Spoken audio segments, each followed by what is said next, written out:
Hello दोस्तों, आज हम आपका अगला टॉपिक लेकर आए हैं प्रिज्म द्वारा प्रकाश का अपवर्तन।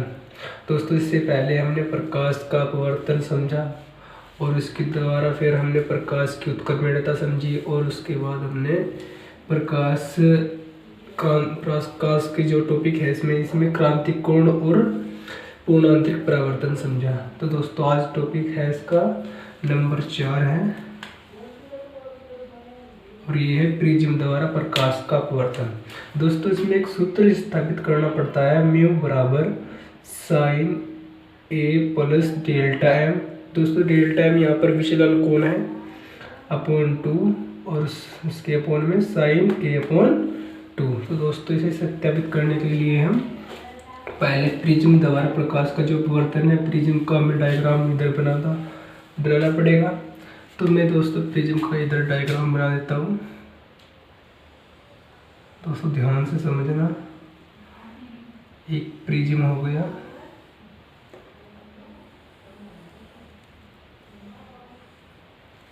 ये एक प्रिज्म है, ठीक है दोस्तों। और इसका नाम दे देते हैं ए बी सी, ठीक है दोस्तों। इस प्रिज्म का नाम हो गया ए बी सी। दोस्तों, इस प्रिज्म में हम एक प्रकाश किरण ड्रॉ करते हैं। ये प्रकाश किरण जा रही है दोस्तों, और प्रकाश किरण को दोस्तों एक कांच होता है, कांच का बना होता है प्रिज्म, और हमारे पास इधर माध्यम वायु है, वायु, और इधर भी क्या है, हमारे पास वायु है, ठीक है दोस्तों। जैसे ही वायु से कांच में प्रकाश किरण प्रवेश करती है तो हमें एक अभिलंब ड्रॉ करना पड़ेगा। दोस्तों, मैंने एक अभिलंब ड्रॉ कर दिया, ठीक है दोस्तों। इसका नाम देते हैं N1, ठीक है दोस्तों। जैसे प्रकाश किरण वायु से कांच में जाती है तो वह अभिलंब की ओर झुक जाती है, ठीक है दोस्तों, अभिलंब की ओर झुक जाती है। और इसमें एक अभिलंब और ड्रॉ करते हैं दोस्तों, ठीक है दोस्तों। इस अभिलंब का नाम दे देते हैं N2, ठीक है दोस्तों। और दोस्तों, एक बात और समझिए, जब वायु से कांच में जा रही थी तो अभिलंब की ओर प्रकाश किरण झुकी थी, और जब कांच से वायु में प्रवेश कर रही है दोबारा तो वह अभिलंब से दूर हट जाएगी, ठीक है दोस्तों, अभिलंब से दूर हट जाएगी। और इसी का नाम हम दे देते हैं P Q R S। इसी प्रकाश किरण का पथ जो है हमने उसका नाम दे दिया है P Q R S, ठीक है दोस्तों। इसके बाद हम समझते हैं कि यह आपतित किरण है और ये अभिलंब है, इसके बीच बना कोण आपतन कोण ही कहलाता है, और इसके बीच हमने एक कोण मान लिया है R, अपवर्तन कोण, ठीक है दोस्तों। और ये भी आपतन कोण है, क्योंकि पहली स्थिति तो यहाँ पर हो गई और दूसरी स्थिति यहाँ से यहाँ पर हो गई, तो इसे यह आपतन कोण कहेंगे, लेकिन हम इसका नाम दे देते हैं R डैश, ठीक है दोस्तों। और इसका जो नाम दे देते हैं I डैश। और दोस्तों, यदि ये प्रकाश किरण हम जहाँ पर जा रही थी, यदि उसी किरण को आगे खींचे और इसको भी हम यदि पीछे मिलाए तो दोस्तों यहाँ पर एक त्रिभुज का निर्माण होता है। इस त्रिभुज का नाम दे देते हैं U Q R, ठीक है दोस्तों, और इसका नाम भी दे देते हैं O। अब दोस्तों, ध्यान से समझना, यहाँ पर एक कोण बनता है, इसे बोलते हैं डेल्टा M। ये होता है दोस्तों विचलन कोण, विचलन कोण, और दोस्तों इसे विचलन कोण कहते हैं। इतना डायग्राम होने के बाद आपको केवल दो ही बातों का ध्यान रखना है दोस्तों। यदि ये आपतन कोण है तो ये भी क्या होगा, आपतन कोण ही होगा, लेकिन हमें केवल ये कोण चाहिए। तो ये कोण कितना होगा दोस्तों, टोटल I में से R को घटा देंगे, I माइनस R। और दोस्तों, यहाँ पर यदि इस कोण की बात करें हम तो टोटल I है, तो ये भी टोटल I डैश होगा, और हमें इतना कोण चाहिए, तो दोस्तों I डैश में से R डैश घटा देंगे, I dash minus R dash.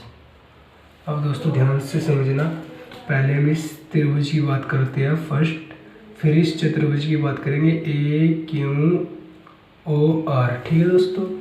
फिर सेकंड चतुर्भुज की बात करेंगे और फिर लास्ट में हम त्रिभुज की बात करेंगे QOR की। फर्स्ट त्रिभुज, सेकंड चतुर्भुज और थर्ड त्रिभुज। उसके बाद हमारे पास ये फॉर्मूला खुद पे खुद आ जाएगा। ठीक है दोस्तों, तो हम इस त्रिभुज की बात करते हैं, त्रिभुज QUR से। अब दोस्तों ध्यान से समझना, ये दोस्तों ये बेस कोण है, बाहर कोण बन रहा है। यदि कोई बाहर कोण बन रहा हो तो उसका यदि आपको मान निकालना हो तो अंदर के दो कोणों का योग कर देते हैं उसके बाद इसका मान निकल जाता है। ठीक है दोस्तों, यदि डेल्टा m का मान यदि हमें चाहिए तो इन दोनों कोणों को, आंतरिक कोणों को जोड़ना होगा। दोस्तों डेल्टा भी लिख सकते हैं हम इसमें, डेल्टा बराबर I minus R plus I dash minus R dash. दोस्तों ध्यान से समझिए, ये हमारे पास I है और ये भी I डैश है। I को हम एक तरफ कर देते हैं, दोनों प्लस में है, I प्लस I डैश। और दोस्तों ये R माइनस का है और ये R माइनस का है, तो हम दोनों का माइनस कॉमन ले लेते हैं। अंदर क्या बचेगा दोस्तों, R प्लस R डैश। इसी समीकरण को हम फर्स्ट मान लेते हैं। दोस्तों इस त्रिभुज का काम हो गया है, अभी हम इस चतुर्भुज का काम करेंगे AQOR से। चतुर्भुज AQOR से, AQOR से। ठीक है दोस्तों, इस चतुर्भुज में करना कुछ नहीं है, बस जो हमारे पास ये कोण A है और कोण O है, इन दोनों कोणों का योग क्या होगा दोस्तों, 180 डिग्री। कोण A प्लस कोण O बराबर क्या होगा, 180 डिग्री। समीकरण क्या मान लेंगे दोस्तों, सेकंड। इसी का भी काम हो गया। त्रिभुज थर्ड का काम करेंगे QOR से, त्रिभुज QOR से। दोस्तों इसमें क्या होगा, जो अंदर के तीनों कोणों का योग क्या होता है दोस्तों, 180 डिग्री। तो कोण R plus R dash plus कोण O बराबर 180 डिग्री। समीकरण थर्ड। दोस्तों समीकरण फर्स्ट, सेकंड और थर्ड को हम हल करेंगे। यहाँ पर समीकरण थर्ड है, समीकरण सेकंड व थर्ड से। दोस्तों मैं इस रफ कार्य कर लेता हूँ, रफ कार्य। यदि इस समीकरण को मैं हल करूँ, A प्लस O बराबर 180 डिग्री, और यदि कोण इसे हल करें हम तो इधर नहीं करते, इधर करते हैं। ठीक है, कोण A प्लस कोण O बराबर 180 डिग्री, समीकरण सेकंड। और कोण R प्लस R डैश, कोण R plus R dash plus कोण O बराबर 180 डिग्री। समीकरण थर्ड हो गई दोस्तों। यदि इन दोनों को घटाने पर लिख दें हम, घटाने पर दोस्तों जो घटाने पर चिन्ह बदल जाते हैं, जो प्लस होता है वो माइनस हो जाता है और जो माइनस होता है वह प्लस हो जाता है। कोण से कोण कट गया और 180 से 180 कट गया, तो कोण A बराबर क्या बचा दोस्तों, कोण A बराबर माइनस के R माइनस कोण R माइनस कोण R डैश बराबर 0। यदि दोस्तों इन कोणों को मैं उधर भेज दूँ तो ये क्या हो जाएंगे, प्लस हो जाएंगे, कोण R प्लस कोण R डैश। दोस्तों A बराबर हमें ये मिल गया।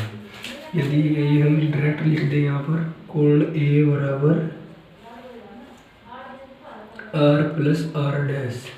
इतना करने के बाद समीकरण 4 दे देते हैं इसे, R डैश है दोस्तों। इसके बाद कुछ नहीं करना दोस्तों, बस एक अल्पतम विचलन कोण की स्थिति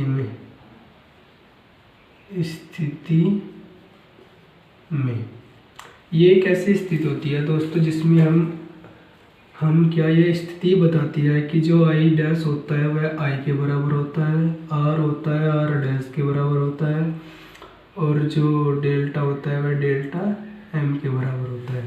दोस्तों इसके बाद वायु था ये और ये पी थी। इसके बाद हम समीकरण 4 नंबर की बात करते हैं जो अभी हमने बनाई। यदि अल्पतम विचलन कोण की स्थिति में आर आर डैश के बराबर है दोस्तों, तो आर डैश के स्थान पर क्या मैं आर लिख सकता हूँ? जरूर लिख सकता हूँ। कोण ए बराबर समीकरण 4 से, समीकरण 4 से कोण ए बराबर कोण आर प्लस कोण आर लिख सकता हूँ। आर डैश के स्थान पर आर, हमने आर डैश के स्थान पर आर लिख दिया, क्या 2r हो गई। ये बराबर कोण 2r। ठीक है दोस्तों, सिंपल भी लिख सकते हैं इनको हम, a बराबर 2r। दोस्तों ध्यान रखना, a के स्थान पर हम 2r भी लिख सकते हैं, 2r के स्थान पर a भी। यदि r का मान मैं यहाँ से निकाल लूँ तो a/2 आ जाएगा। ठीक है दोस्तों, और r का मान तो हमें मिल गया है। हमें दोस्तों i का मान चाहिए बस। क्या हम समीकरण फर्स्ट से i का मान निकाल सकते हैं? बिल्कुल निकाल सकते हैं समीकरण फर्स्ट से।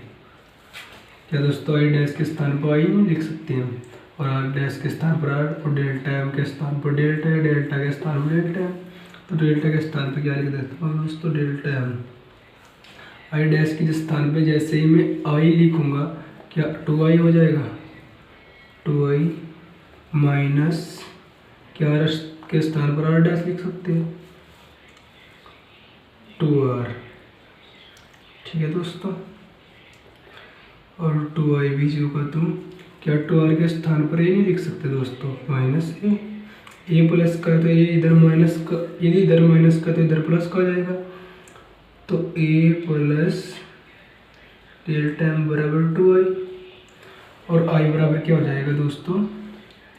i बराबर हो जाएगा a plus delta m upon 2। दोस्तों i का मान यहाँ से निकल गया। बस अब करना कुछ नहीं है, स्नेल का नियम लगा देना है आपको। स्नेल के नियम से, स्नेल के नियम से, स्नेल का नियम क्या होता है? म्यू बराबर sine i upon sine r. बस दोस्तों आई और आर का मान रख दो यहाँ पर। म्यू बराबर साइन आई का मान A plus delta M upon 2 upon में साइन आर का मान दोस्तों ए अपॉन 2। क्या ये सूत्र उत्पन्न हो गया दोस्तों? यही सूत्र आ गया हमारे पास। तो दोस्तों यदि वीडियो अच्छी लगी हो तो इसको लाइक कीजिएगा। यदि आपको कहीं भी प्रॉब्लम आई हो तो कमेंट बॉक्स में ज़रूर बताइए कि हमें यहाँ पर दिक्कत आई है। तो दोस्तों मैं आशा करता हूँ कि आपको अच्छी तरह से समझ में आया होगा। तो दोस्तों हमारे चैनल को सब्सक्राइब कीजिए और लाइक कीजिए, और मिलते हैं अगले टॉपिक पर अगली वीडियो में। ठीक है दोस्तों, जय हिंद।